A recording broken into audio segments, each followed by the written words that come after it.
want answers? I think I'm entitled. You want answers? I want the truth. You can't handle the truth. We are the Mad Men of Masculinity. Your home for healthy masculinity. We're just real men having real conversations for you. Good day, Mad Men Mafia. Mm-hmm. I am Kirk M. Samuels. And I am Jason B. Kendrick. And we are the Mad Men of Masculinity. That's right. We're just real men having real conversations for you. As I was saying that, I was like, man, how many times have we said that? How many times have we done that intro? 100,000, I don't know, a lot. Thousands, probably. Yes. It's been it's been some times. Yeah. It's been some times for sure over the years, man. But and then as we make our way through the years, man, we experience a lot of things. And I think one of the things that we experience as men is fear. What do you think? Oh no, I ain't afraid of nothing. I'm all day, every day. Afraid of this, that, and the other thing, but keep it moving. And so Franklin D. Roosevelt once said, the only thing we have to fear is fear itself.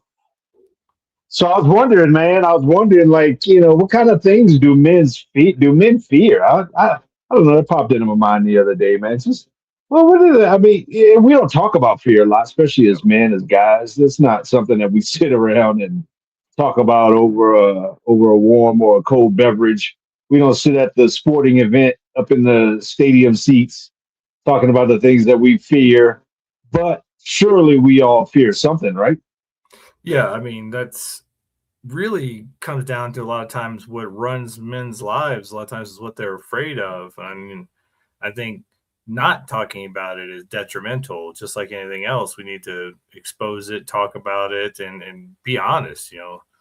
Acknowledgement is the first step. Accountability is the only way out of it. And so to acknowledge that we as men have fear, and I think there are some kind of ubiquitous fears for most men. There's some things that kind of go across the board that we as men tend to fear.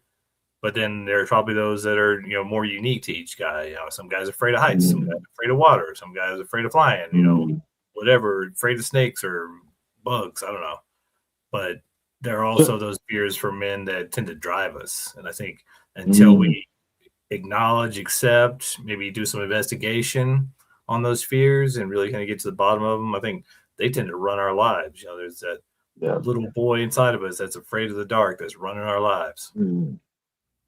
So let's get into it, man. So, I figured, man, what if we just threw out some stuff, man, that the stuff we don't talk about, but the things that men fear. I think, one of the maybe most obvious things is the fear of failure. Yeah. Yeah, that's top of the list for most men. I mean, it's the fear of failure, or looking incompetent.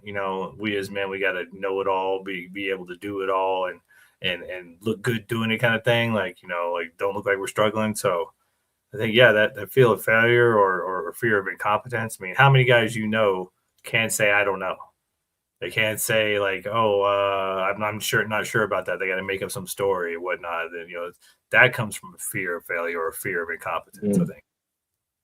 So now let me ask you though, do you think it's a fear of failure or do you think it's a fear of being seen as a failure? I think both. I think for a lot of guys, the ego is like they don't want to be seen as a failure. But then there are those that are probably even more deeper is actually the feeling of failure. Like why it's so hard sometimes to learn a new skill for men, especially as you get to a certain age. You're supposed to already know it all.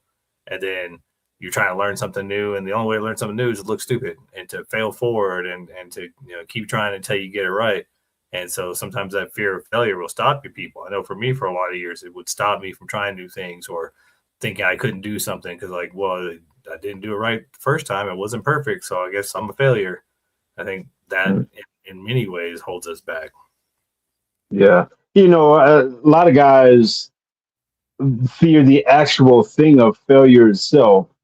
I almost wonder if 51% of that, though, is just the idea of being seen or known as a failure. I mean, because inevitably at some point, especially you live long enough, you realize that life is a series of failures, with some successes in between, Yeah. right? I mean, you know daggone well, you're not gonna win everything, but at the same time, the team sets out at the beginning of the season with the endeavor to go undefeated.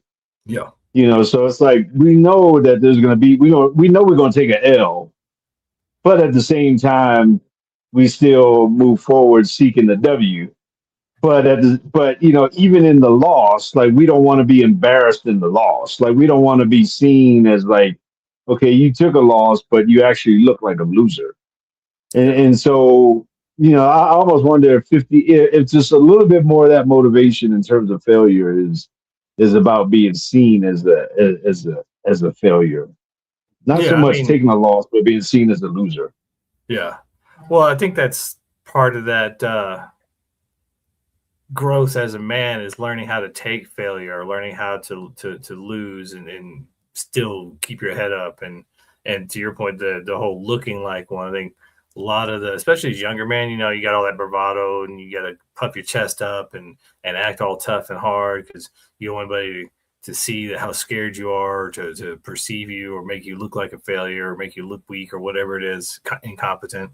And so as we age, I think that's part of that skill set that we learn how to deal with failure, or how to even not even see it as failure, but as learning, how to see it as just a step along the path towards mastery. But I mean, initially, that's rough. I mean, failure, looking incompetent, looking like a failure. I mean, no guy wants to look like a failure in front of his girl. I mean, how many guys have gotten into fights or started fights because somebody made them look stupid? Because isn't that the core of the idea of sportsmanship, where it's like whether you win or lose, not making somebody look bad in the process or not looking bad in the process. Like, I mean, isn't that the real core of the idea of, at the end of the game, we go shake hands. And it's Yeah, like, we beat each other up for 60 minutes. And then at the end of it, we gather around the logo and take a knee. The sportsmanship aspect of it, I think is the indication that there's a level of respect that needs to be maintained, which there implies that some of the idea of sportsmanship is even in losses, making sure it's a respectable loss. yeah. Well, I mean, that's one of the main needs for men is respect. And so being made to feel like a failure, being made to look like a failure is akin to disrespect, is akin to, shoving it in somebody's face and not being a good winner, or being a sore loser, that sort of thing. And so that self-respect that comes from going through failures and learning how to fail forward and learning how to take those things and not take it personally, I think it's part of the growth cycle we as men go through, because that's intrinsic fear. All of us fear looking like a failure or being a failure or being incompetent. And so growing up and maybe maturing a little bit and learning how to take those things without being negative about it, or looking bad on yourself or losing your own self-respect because you didn't win at something. Because I mean, most things are just games. It's just one thing, doesn't mean anything until you make it mean something. So does that failure mean anything to you before you make it mean something or not? I mean, how do we define failure in the world? What's failure? You fail at a game, you lost a job, you lost your money. I mean, it's like the poem by Rudyard Kipling, if you as a man can't lose everything and then start over, are you really a man, or do you have to protect everything and not risk anything to grow, Mhm. or to keep yourself safe from the idea or even the look of being a failure? But what about the fear of success? Ooh, well, I'm sure that has to come from that same kind of core, like wounding, or that core belief of like, don't want to be a failure. Like, well, what if I get all this stuff and then I lose it? Then I'll really be a failure. Mhm. Yeah, I tell you what, I had to realize at some point in my life that there was a pattern of self sabotage. Uh, whenever I got close to the breakthrough, whenever I got close to something, I would kind of find a way to screw it up. I'd find a way to blow it, and and then I kind of had to do some internal searching as to what is it, or could it be something about me or in me that has a fear of being successful? What does it mean to succeed at something? And then I realized maybe I had a fear of that, because maybe I had a fear of maintaining whatever that was, or keeping whatever I got or whatever I gained, all those kind of things. But fear of success is a real thing. Yeah, I mean, it comes from, I think, in the research, a lot of times comes from a feeling of unworthiness or a feeling of abandonment, or feeling like you're alone. So what if I get this success, now I'm a bigger target? Or could just be a lack of self-worth, like I don't deserve to have that, I don't deserve to be successful. And so to keep yourself safe, you self-sabotage and don't go for those bigger things, don't go for success, because then you're a bigger target. And then if you did get it and then lost it, then what does that mean about you? It means I could get it, but I'm so worthless I couldn't keep it. So I think a lot Yeah. of those things are very interrelated. But that thing of deserving it is huge, man. Because if you don't think you deserve something, then you will find a way to lose it. You will find a way to let it go. If you don't think you deserve to be loved, you'll blow every relationship that you get into. If you feel like you don't deserve to financial success, or deserve to have money or wealth or whatever it is, then again, as soon as you get something, it's like, I got this $20 or whatever it is, or I got this check or this money in my hand, and man, I got to get rid of it somehow, because surely there's got to be something wrong with me having it. So not being able to deserve it, or feeling like you deserve it, is a huge part of that. Yeah. Well, I mean, and you just made me think of like even the flip side of success. You see these people who came from nothing and then they get stuff and then they become real stingy, and they come because of that fear of losing it, that they don't want to go back. They don't have that flow mentality of like, well, if I already made this, I can make it again. And then they be generous and tithe and do all those things and give to charities. And you see these people that get miserly because they're like, oh, well, I got it. Now I got to keep it. And I think some of that even relates back to that fear of success, or fearing unworthy of it. Because you think if you truly felt worthy of success and you felt worthy of what you created, you wouldn't worry about keeping it, because you could recreate it. So it's like you see those guys that get some money and then they get real stingy and they start to protect it, and they're so afraid of losing it because, well, what happens if I lose it? Do I go back to the ghetto? Do I go back to the trailer park? What is it? And I think that also relates to a lot of that feeling of unworthiness that tends to happen when we try to dig ourselves out, but then we don't have what it takes to keep it. But we're gonna dig ourselves into a break, man, so we can keep doing what we do here, man. We'll be right back. Mad Men of Masculinity on KLDC.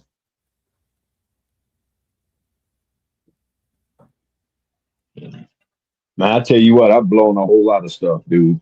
Oh yeah. Oh, I'm just like you. I never, for so long, never allowed myself to even get to a space where it's like, relationships, business, money. It's like, oh, well, if I don't have it, then I don't have to lose it. Yeah. Well, and that's the thing too. Yeah. If I don't have it, if I don't keep it, if I don't will get it, then yeah, exactly that. I don't have to ever suffer the pain of loss. Yeah. Well, and I mean, how many of us have gone through those relationships where like we got our heart broken and stepped on, and then we're like, never again.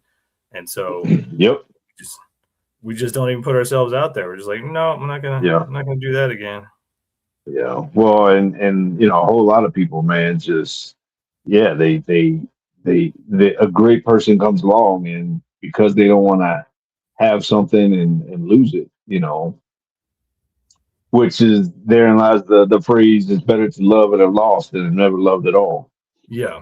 Well, and that's part of that just fear of, okay, well, what if it happens again? Like that already happened once. What if it happens again? Yeah. Like, well, what it's kind of that we need to develop a more positive mindset. Well, what if it works? Because I know for most of us guys, that feeling of unworthiness and fear of being a failure, looking incompetent or looking bad. It's like, well, what if it actually works? Yeah. Yeah. As opposed to what if it all falls apart? What if this time it actually works out? I mean, maybe that'd be great. Yeah. you So know, we'll go into the next big one, the one that especially uh-oh. young men deal with. Hold on. All right.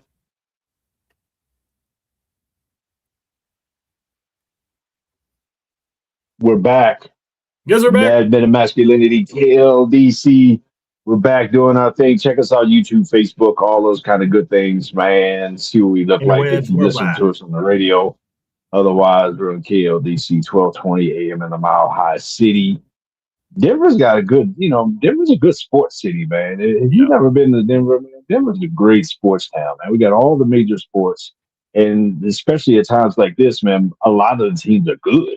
Yeah. I mean, we actually got good sports there. We got winning teams. And anyhow, that's my little plug for Denver. Yeah. No, And Denver's good like that. if you watch the show Paradise, all that happens in Colorado, and then they even tell them to help go underneath Denver Airport and find the secret AI computer that runs the world. The secret city, But, the secret bunker, the I've been secret into- government, they're all down there. I've been into Paradise lately, man. That show was pretty cool. Yeah, I have to check it out. I was watching Monarch, and then there was some other one where it was based on a true story with Taron Eckert, where he was like a drug dealer and he went to prison, and they moved him to another prison to try to catch this serial killer guy or something. That was pretty sure. It was on Apple TV or something. Yeah. Hey, But no, man, check Denver out. yeah, no, question for you, sir. Yeah. How do you feel about being weak? I love it. You love being weak? Not. No, like most guys, yeah. I mean, but then I guess like everything else, man, then it comes along to, is there a fear? Like, what degree is is it capital F or lowercase f? It's like air or air conditioning. One of them you need to live, one of them you need to live well, right? So, it's kind of, I don't know. So yeah, when I think about like fear, since we're talking about fear today, when I think about fear, do I fear being weak? Yeah, but not capital F. Like not, I don't lay in bed at night thinking about being weak, but I do wake up in the morning trying to be strong by going to the gym. So, I mean, what does that say? I don't know. Maybe I just contradicted myself. Well, I think, even to like what you were talking about before about, looking like a failure, I think it's perception of weakness if we are perceived as weak. And a lot of that, I mean, that creates a major fear of like that leads to hiding emotions and not being vulnerable because you want to, look weak or be perceived as weak. And a lot of times, especially as guys, told to suck it up, be strong, be the knight in shining armor, stay on that white horse and, never show weakness. But as a human being, you have emotions. You know that you can't be strong all the time. If you, even like you were saying, you go to the gym, you have workout and then you have rest periods. You have workout and recovery periods. Well, that recovery period, a lot of people can say, oh, you're weak, you can't get up and do it again. But that's part of the cycle of getting strong. You work out, you break down those muscles and you recover and they build up back stronger. But even just the idea of being weak, and all the names and, all this teasing that every boy ever got in school about, oh, you weak, you this, you that.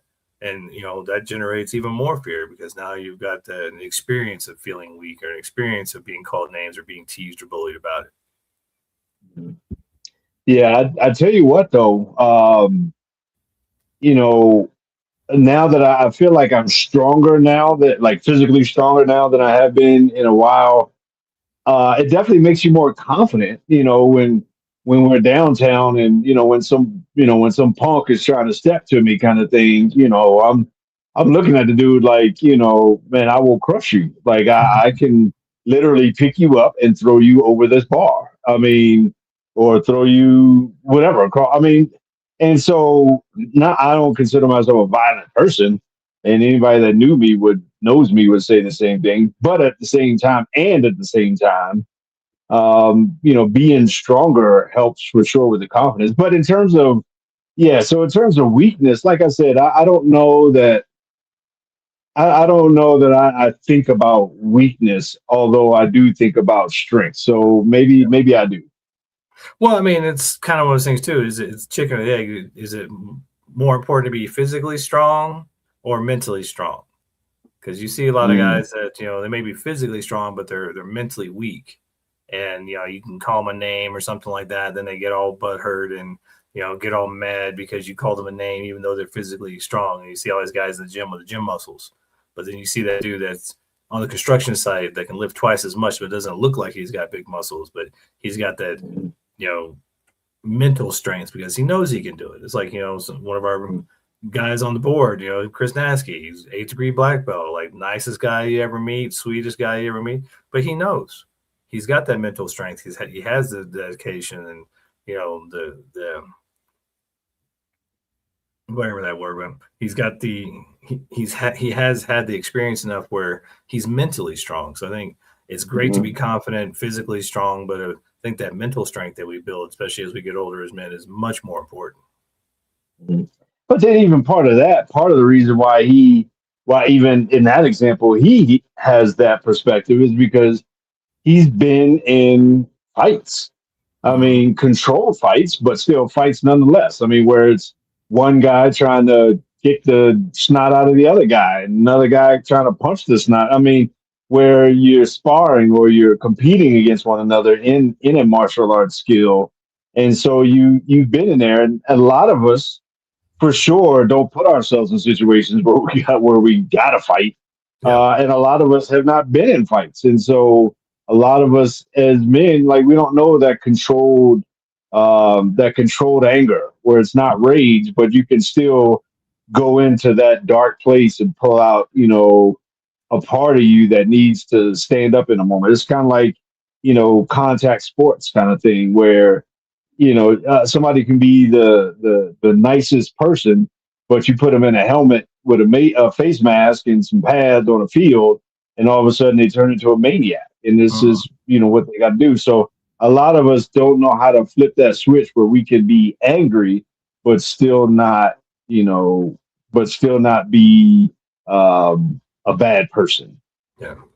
No, you bring up a great point, and I think that's part of the why we want to talk about men's fears and what we fear. Because if you fear being weak, or if you have these fears you haven't brought up yet, you need to face those fears. You go to the gym. You need to, if you're afraid of being in a fight or somebody hurting you, you got to have that experience because a lot of times, and in most cases, what you fear is never as bad as the actual experience. But until you've had the experience, until you've been hit in the face, until you had a fight, or until you face down your girlfriend or your boss or whatever and ask for that raise, until you face that fear, it's much worse in your mind. And that's where that mental Mhm. strength comes in. And that mental strength comes from facing those fears and generating those reps and that discipline to look that fear in the eye and be like, I'm not afraid of you, or I'm afraid, but I'm Yeah. still moving forward. Because I mean, you can't have courage without fear. What about fear of abandonment?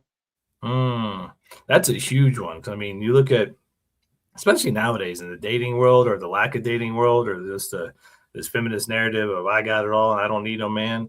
Every man wants to feel needed. Every man wants to feel wanted. Every man wants to feel like he's contributing. But then what we experience and what most of us have experienced at some point or another is doing all that. And then that's not good enough. I'm out, and being heartbroken and get stepped on and feeling that fear of abandonment. And then a lot of them shut down or they become players. I'm not getting my heart broken again. So I'm going to keep that wall up. I'm going to play them. They're not going to play me, or they just don't play at all. Yeah, and maybe some of that goes back to just even our childhood, man, where we might have experienced abandonment from a parent, Mm-hmm. whether it was a father that was absent or a mother that was emotionally absent or emotionally unavailable. Um, the two go hand in hand, whatever you want to call it. Yeah. But a lot of us have experienced that, especially at a young age, and that's what we commonly call the little Mm-hmm. boy in us, the little boy in the closet kind of thing, or the wounded boy inside of us. And so we never want to tap into that that dark, painful place as an adult. And so for sure, we will seek isolation uh, for the sake of less chance of abandonment, kind of like the fear of success kind of thing. Yeah. If you don't develop close relationships, you don't have to worry about ever losing close relationships. Yeah, I mean, the fear of abandonment, which is what's ironic about that, what most men, especially nowadays, don't realize is that fear of abandonment makes you abandon yourself, makes you abandon your own self-love and your own self-respect. And so you start caretaking, you start finding wounded women to try to fix. And out of a sense of, well, if I could fix her, maybe she'll love me. But all of that is self-abandonment. And it's not until you address that wounded inner child or you address that abandonment and start putting up your own boundaries, start loving yourself and not abandoning yourself that you can ever actually find healthy relationships or even your own healthy self-relationship. But it's just ironic. We're like, oh, I have a fear of abandonment. Well, that's one of the main fears as men we need to face. So we stop abandoning ourselves and stop accepting less than favorable relationships, stop accepting these wounded women who just treat us badly because that's the level we're on when we feel abandoned. We attract the same energy, the same mindset we're on. And so if you're afraid of abandonment, then you're going to attract somebody who makes you feel abandoned until you stop abandoning yourself. And that's one of those fears you got to face. Yeah, and hurt people hurt people. That's right. Right. So a lot of times when we live in that place of brokenness, when we live in that place of hurt, when we live out of that or from that, then we end up hurting the people around us, injuring, wounding the people around us, creating generational wounds and relationship traumas and all of those kinds of things. So when we live in that place, it's hard for us to radiate anything but the fear. It's hard to radiate love when you're living out of fear because fear is the absence of love, and love is the absence of fear. The two go hand in hand. They both can't exist at the same time, just like light and dark. And so, in order for us to radiate love, we have to move past the place of fear. Yeah, I mean, and the fear will lead you to those things, but you have to be willing to face it. So if you have a fear of abandonment, then you have to be willing to face that fear and go deep enough to dig down into the fear and find out what part of you feels abandoned, that little boy inside of you, and help him heal and re-raise that child. And then when you do that, then you regenerate that self-respect and self-love. So you no longer abandon yourself, and then you won't find people who will abandon you in the long run.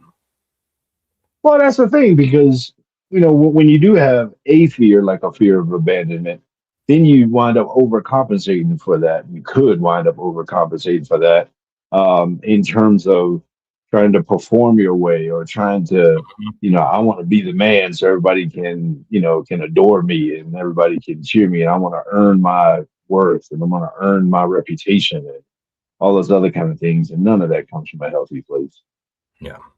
And I think, these are very much all interrelated. Most of them go back to childhood. And so if you're run by your fears and you know it consciously or subconsciously, it's time to start looking inward and healing that little boy inside you, re-raising him so that you can face these fears head on, because running from your fears doesn't do anything but make them bigger and scarier and stronger. You got to turn around and face it and shine some light on it. And then you'll find out really what's behind it. And you can actually do some good with that. Wow. Wow. You ever feared having a broken heart? Oh yeah. I mean, you can't have that experience and not fear it happening again. Yeah, man. All of that goes together. All right, let's take a break. We'll be right back. Mad Men of Masculinity on KLDC.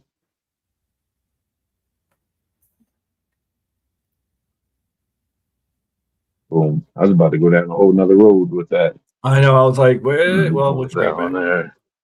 Yeah. I That was definitely want to talk about deep. the fear of being controlled or smothered, because that's one that talk about Yeah. isolation.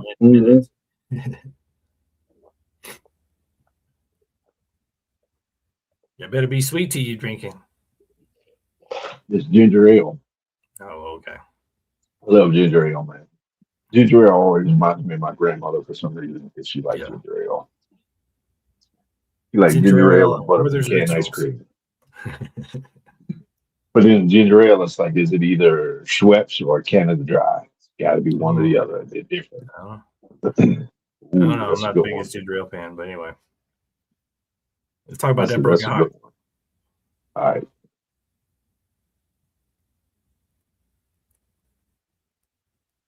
And we're back. Yep. Mad Men of Masculinity, KLDC, right here in the Mile High City and on the interwebs Yep. everywhere. Hey, man, Yep. you Sure brought up enough. something before the break. You asked me if I ever had a broken heart and if I was afraid of it. And my answer was a yes and a yes again. Mm. Yeah, I've been there, done that myself, man. That's something. That's a dark place for a guy, man. That's a dark place, man. That can drive us to some bad places. Well, it's a really vulnerable place because we're not taught how to deal with emotions. We're not really, we're trained how to treat women, but they're not necessarily trained how to treat us. And we don't seem to have a lot of support around those areas. And so, man, when that and men love differently, I think there's a depth that we love at that is different in some ways. And so when we get heartbroken, man, it's a dark place, and it feels very isolating and lonely. Yeah, men love to death. Women love to serve this. And mean not love to like enjoy. I'm talking about like the end of the road. Like, a guy really loves a woman, he'll jump in front of a bullet for her. Like, and that's just is what it is. Like, yeah, if Yep. it's going down, that's what's gonna happen. And she loves a man, she'll serve him like to the nth degree. And that's that's where also the level of self-sacrifice comes in for both.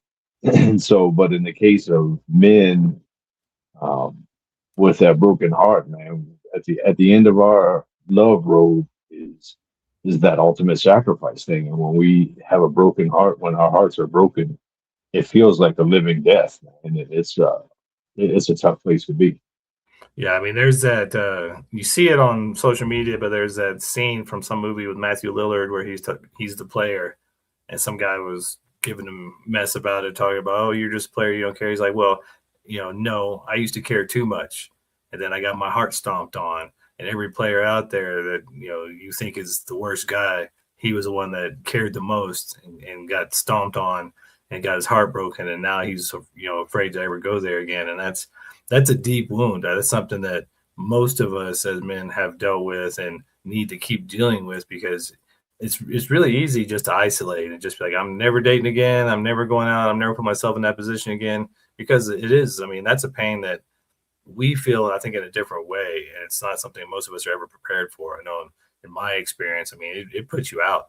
It's hard to function heartbroken as a man. And, sometimes the best thing you can do is just kind of try to put it away, stuff it down, and let it out little by little. You get to work and you work your butt off. And, sometimes those workaholics out there, the guys, striving so much, they're running from that pain because they're not willing to or have the ability to deal with it. Yeah. That's also the storyline to Hitch. I mean, probably a little bit less of a deep movie, but that's also the storyline to that. He was a love doctor, but he's a love doctor that he would never get into a relationship because of a heartbreak kind of thing. And Yeah. for so many guys, man, it's like, yeah, I'm just not going to go there because I don't want my heart broken. And that's a form of death for us. And it's like, I only got so many of those inside of me that I can give up. And so, yeah, man, that's a deep, dark place. And it's hard too, because how many of us did, like, especially when we were younger. I know I had the experience where I had the biggest crush on this girl, and I don't think I was like 9 or 10 years old, like third or fourth grade or something like that, and hadn't had the education about how girls can use you for this or that. And so this girl her and her boyfriend at the time broke up, and then she out with me for like a day, and I was sky high. I was the happiest I've ever been. Then come to find out, she just used me to make her boyfriend jealous and got back with him. And then I was devastated. And I remember my dad like kind of going, well, don't kill yourself. And it was just like, even in the depths, and as a young boy, like that you feel that pain so acutely. That's the first heartbreak. That's the first time you feel those emotions and that feeling. And then to have somebody be like, well, like, it's no big deal. You're just a kid. It's not a real heartbreak or whatever. But it's so funny how we laugh at kids and think how cute that is. But that's the most acute everything, because that's brand new. That's the first time you've had that experience as a kid. And then somebody laughs at you. And that's like, you talk about wounding. That's deep wounding there. You got that on top of the cherry on top of my crap cake. What was her name? I don't even remember now.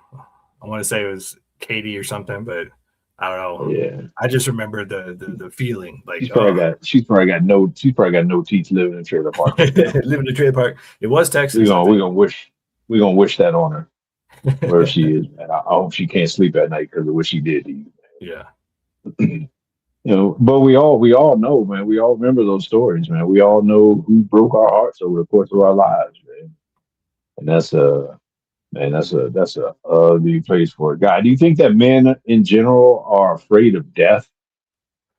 I think to an extent everybody is afraid of death because of the unknown. I think it goes back to that unknown thing, but I don't know. I think for me, it's more a fear of suffering and pain. I don't think death really Mhm. scares me because I believe we go on and that's not the end. But I think it's the suffering and the Mhm. pain. Like if I was incapacitated, I'm definitely one of those that have the do not resuscitate, kind of on my records because I don't want to be there vegetative, just stuck in a body. I want to move on, but I think there is that intrinsic kind of natural fear of death that we all go through that keeps us moving and keeps us striving.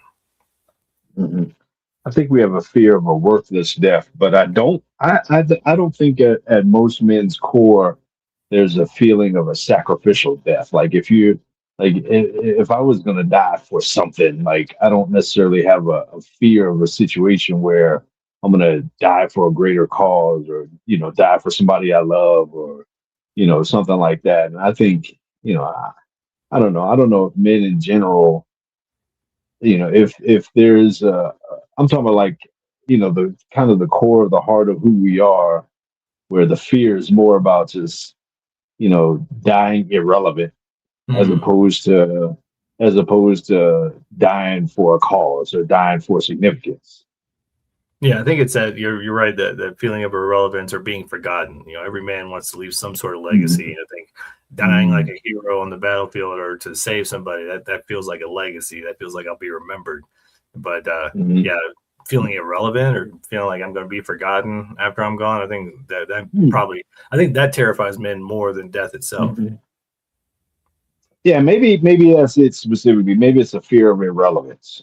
Hmm. Yeah, maybe that's what it is. I mean, maybe most guys kind of, at their core, it's like, did I mean something while I Yeah. was here? Purpose kind of thing. Did I leave an impact?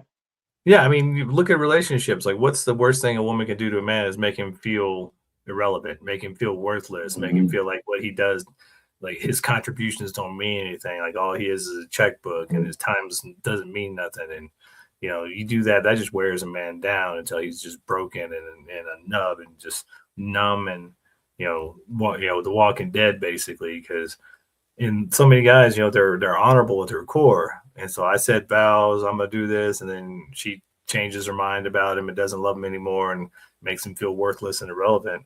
And then he just sticks it out because I told God I would stick it out. And you see those guys walk Mhm. around, they're just like the Walking Dead. And I feel for all of them. And for a lot of us guys that are singles, like, well, I'm gonna make that my example. That's why I don't go there. Yeah.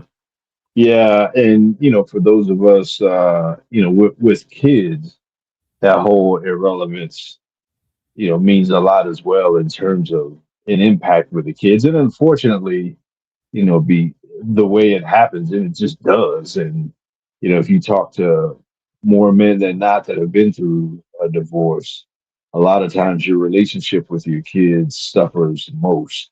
Yeah. And a lot of times, you mean less than you should to your kids, because not so much because you are a bad guy, but because of what they heard about you.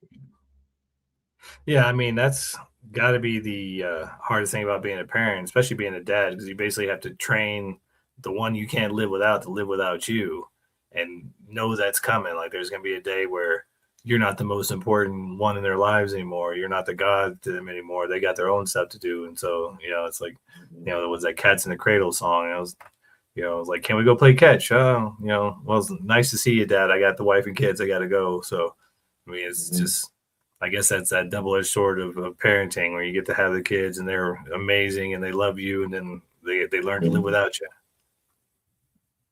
Now, I got this one's actually pretty deep. What about, or how many men have a fear of being like their father?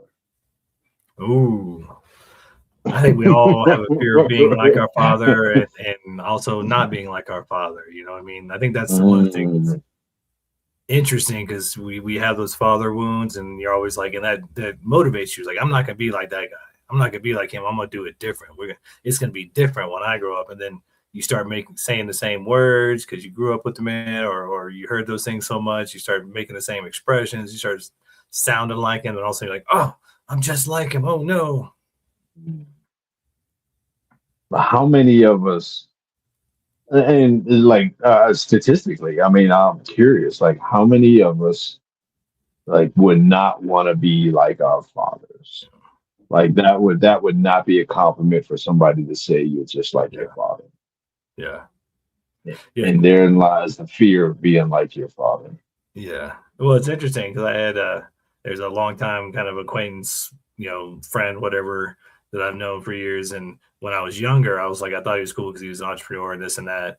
But then as I got older and kind of became more into mine, I realized he was very much like my dad, that kind of single-mindedness, entrepreneur mindset, very, not open to new things kind of thing.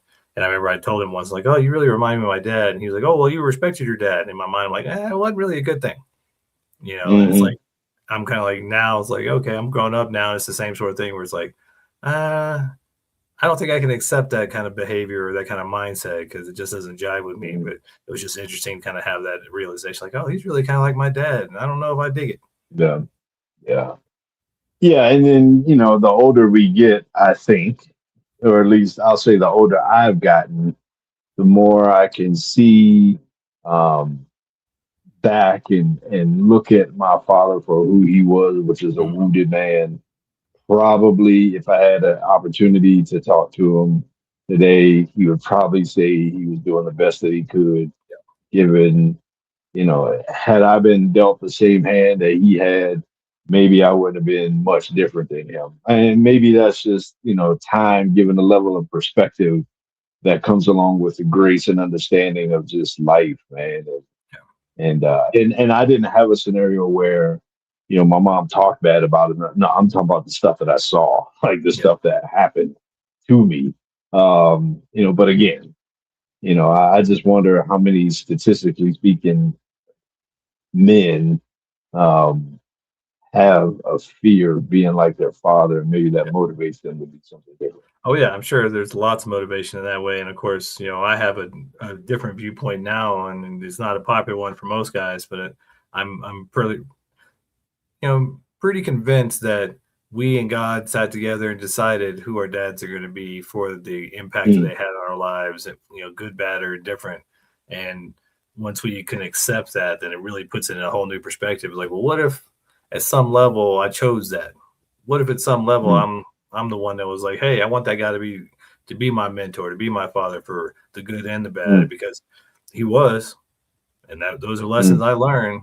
So instead of mm, being a victim of it, I should take some responsibility, and then maybe I can do something good with it. mm. Well, yeah, and it comes along with the responsibility that, speaking of being responsible, we got to be responsible. All right, we better responsible ourselves. Our break. We'll be right back. We're the Mad Men of Masculinity on KLDC. We'll be right back.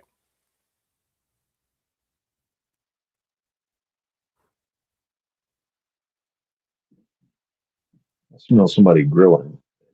I hope it ain't my Ooh, wife on our grill, go get because some ribs. I'm Give me a plate. the only one. I'm the only one allowed to touch my grill. I hope she ain't out there Oh, cooking that grill. you better let her know. For real, for reals. And what about you want to talk about the fear of independence or being controlled? Whatever, man. You kick it off. We can do both. All right.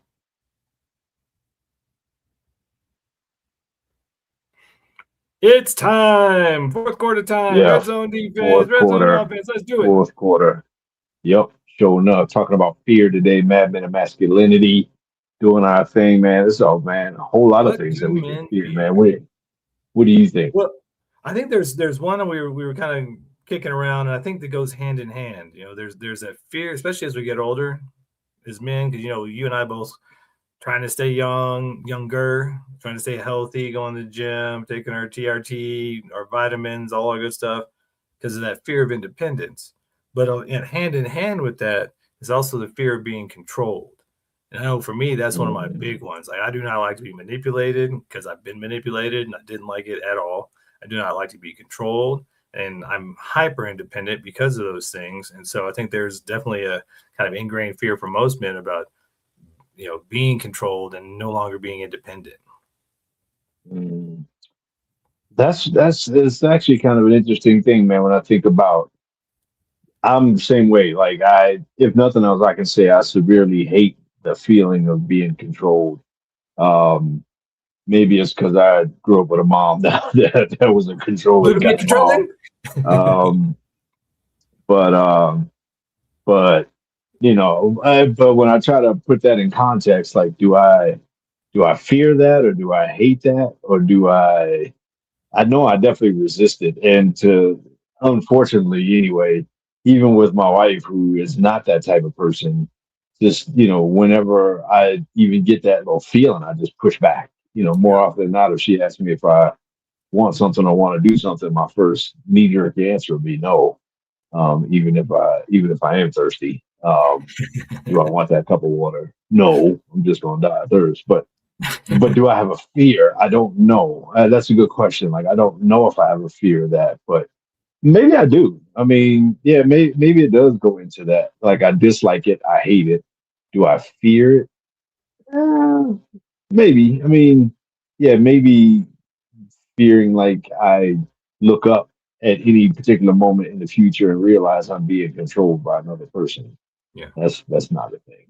Well, I think it's kind of the extremes that we fear because, like, if you lose your health, then you lose your independence, and then it's not up to you what you do each day. Somebody's taking care of you, or you're being controlled. So now it's your independence is no longer yours. You have to do what you're told. You have to follow these scripts. Which, I mean, most of us, to a certain degree, if we're honest with ourselves, we're controlled by got to pay the bills. We're controlled by the mortgage. We're controlled by the stuff we have. But at least those are our choices. I chose that house. I chose that Mhm. car. I chose the job to pay for these things. So we can kind of live with those Mhm. things. But to be fully controlled and loss of independence, whether it's health wise or just our own um, control of just the outcome of our lives, I think that is a definite fear which keeps most of us moving. Get up out of bed every day because I don't want to be controlled. I want to continue keeping some semblance of my own independence and my own free will.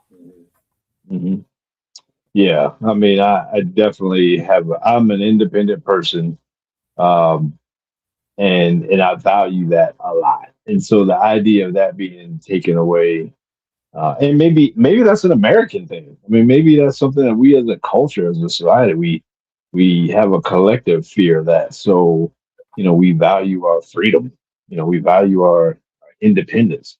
We declare our independence. Yeah. I mean, and maybe so maybe that comes to the core of the masculine foundation of the country, of just valuing independence. And that being said, fearing somebody coming in and taking our independence. Yeah. Well, it's interesting you say that because, I mean, I was watching that Tetris movie, and the guy who invented it in Russia. I mean, the way he was very indoctrinated, and he knew he didn't have fear. He didn't have independence. He's under communism. It's all about the state, and he didn't even have rights to his own creation. And he wasn't expecting any money from creating this game that became so worldly popular and everything else. And then you got the guy who's trying to bring it to the states, who's moved here and there and lives in Japan and all this stuff, and he's just wildly independent and has that freedom. And just the kind of juxtaposition and contrast you see there between those two guys until the end, where the guy could get free when the wall came down and the Soviet Union fell, and then he was free to leave the country. But being brought up like that and being just kind of indoctrinated into you have no control versus Mhm. we're highly independent. We want control, and so we fight for that control and that independence, in our Mm, daily lives and even just nationally. mm, mm. Do we fear being broke? Do we fear poverty? Oh, absolutely. Especially nowadays. I mean, Mm, look, what are the requirements for all men nowadays? You got to make six figures. You got to be 6 foot tall. You got to have a six pack abs. You got to have six this, that, and the other thing. I think every man fears being broke, but I also think that Mm. for a lot of us, it's that fear that drives us and drives us into an early grave. And we've got to realize that money is a tool and it doesn't define your character. It may be an aspect, Mhm. but it's not who you really are. Mm. Yeah, I'm generally speaking not a materialistic person, not a stuffed person. Um, by American standards, I probably have money for more stuff or money to make payments on more stuff than I have, but I hate payments, Yeah. just in general. And so, but yeah, in terms of poverty, you know, again, to me, it goes back to the irrelevance or significance. To me, money is a vehicle to do stuff for other people, um, whether it be my kids or my wife or my mom or, my whatever, family or community or church or whatever it is. Um, so I think for me, maybe the money aspect of it comes back to significance or irrelevance. Like I want to be relevant. I want to be significant because, because I want to make a difference. So my fear and connected with money has more to do with it being a vehicle or a tool for me to be able to impact other people's lives. Yeah. I know for me, because and maybe it's just because I grew up military and Southern and all that stuff, and we didn't have a whole bunch, but it's less about the acquisition of money. I mean, I love having money to do stuff like you were talking about, travel, pay bills. I love living indoors, having AC and heat and all that good stuff and hot water. But the greed of money or just striving to get more money, and then so many people that I know think that how much they have in the bank equates to them being better than everybody else, or that equates to them being a better person, when in most cases it's quite the opposite.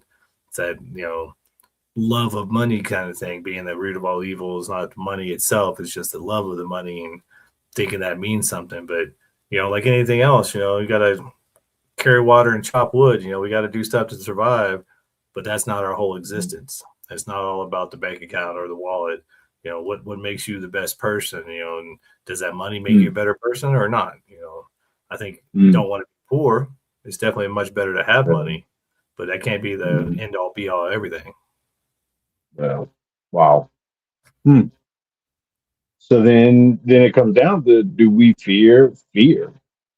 I Mhm. mean, do we fear places that cause us fear, things that cause us fear? Do we shy away from risk? Do we run away from, opportunities, et cetera, because we fear all of these things that we talked about, fear of, do we fear all of it? Do we stay away from things that can bring us face to face with those fears? So do we fear fear? Yeah. I think that's probably the core of what it really means to be a man is not to fear the fear, but to go towards the fear. You're not the cow in the storm. You're not running away from the storm. You're the buffalo. You're running into the storm, because that makes it Mhm. go. That makes the fear go away quicker. That makes all those stories you told yourself, or all the imagination of the fear, much less when you face the fear. So as men today, I think we need to generate a relationship and a respect for fear, because fear, you can't have courage without fear. So, you're not really a courageous man if you're running from the fear or you're afraid of the fear. I mean, you're going to have fear. What are you going to do with it? Yeah, and that was the thing I was thinking about right before you said it was, courage is not acting in the absence of fear. Courage is doing the right thing in the presence of fear, Right. fearing the fear and still doing the thing. On the beaches of D-Day, when the doors came down on those amphibious landing craft and a hail of bullets were just flying at them right, literally directly in the face.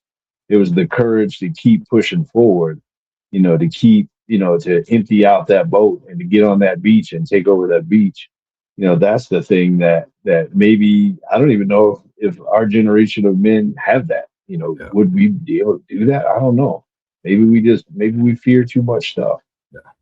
Well, I think that's part of the kind of control system, and that we find ourselves in is they use fear to control us. But I think the biggest difference between the greatest generation and us is that they took honor from something greater than themselves. They took passion and drive and courage from something greater than themselves. They fought for their country, and that was something bigger than themselves. And so I think for if we're afraid of the fear, maybe we haven't found that thing bigger than ourselves to help us face the fear. And so it's time for us as Yeah. men to find something bigger than ourselves, family, community, children, country, whatever it is, find something bigger than yourselves. And that will help you face those fears and turn them into courage. Well, because you're going to find irrelevance, you're going to find insignificance, you're going to find loneliness, isolation, you're going to find heartbreak, you're going to find poverty, you're going to find whatever else we listed as, as fear. You're going to find those things when you're afraid to move into the space of courage, when you're afraid to act in the presence of all of those things. So, you know, point blank, us as men, man, we got to be willing to step forward even when we feel fear in the tangible and the abstract things, the concrete and the abstract things. In those moments, we got to be willing to step forward and do the courageous thing to overcome the fear, or everything that we fear, we're going to end up having at the end. Well, it reminds me of something that kind of popped in my head while you're talking is that sometimes you have to face those fears because if you feel irrelevant, if you feel abandoned, if you feel less than, maybe you're in the wrong spot. Because the same bottle of water at the grocery store is $3, at the ball game is $5, and at the concert it's $20. Maybe you're just in the wrong spot. So look at those fears, look at how you're feeling, and maybe have them direct you to where you really belong. Because you'll never be enough for the person who doesn't care, and you'll always be more than enough for the person who loves you. And so maybe you're just in the wrong spot. So you can use those fears and that courage to examine that. Where am I and where do I need to be? Where do I fit? Yeah. Speaking of spot, find that What's spot on your screen and hit a like or hit a subscribe or hit a yeah. something. I mean, comment. Let us know what you agree with, what you don't agree with. Let us know if we crazy. Let us know if we missed something. I mean, what's your thought? Join the conversation. And I like seeing the comments come through on the videos and the reels and all that kind of stuff, just to hear people's take on things. So holla at your boys. Facebook, YouTube, all of the above, man. Reach out to us, say what's up, and we will definitely holler back at you. So Let us know we're until here for next you. time, Well, tell us what you're afraid of. yeah. And until next time, we ain't afraid of y'all. We the Mad Men, and we are out.